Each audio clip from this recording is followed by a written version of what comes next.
नमस्कार प्रेक्षकांनो, लग्नानंतर होईलच प्रेम मालिकेच्या आजच्या प्रोमोमध्ये पार्थ काव्याला समजवण्याचा प्रयत्न करत असतो, तर इकडे रोमॅन्टिक सीन जीवानंदनीमध्ये पाहायला मिळतो. दोघांमधले गैरसमज दूर होऊन एकत्र आल्यामुळे इथे रम्याची पार वाटच लागलेली आहे.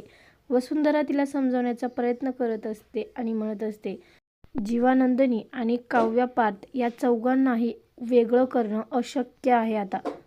तर इकडे नंदिनी जीवाच्या जवळ जात त्याच्या डोक्यावरून हात फिरवत म्हणत असते, जे माझं आहे ते मला मिळालं आहे आणि आता मी ह्याला कधीच माझ्यापासून लांब जाऊ देणार नाही. पार्थ काव्याच्या कपाळाचा किस घेतो आणि हे करत असताना सगळं काही रम्या लांबून पाहत असते. रम्याच्या डोक्यामध्ये आता वेगळाच प्लॅन सुरू झालेला आहे. रम्या दाखवते एक आणि राहते एक. तर इकडे वसुंधरा तिला खूप काही बोलत असते आणि म्हणत असते, मला नाही वाटत आता काव्या पार्थ आणि जीवानंदनी यांच्या प्रेमाचा गळा कोणी दाबू शकेल.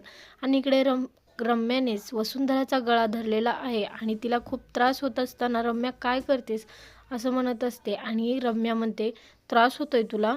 मग नको त्या चौकशा आणि नको ती गोष्टी कशाला बोलतेस तू? रम्याने स्वतःच्याच आईचा गळा पार्थसाठी धरला आहे.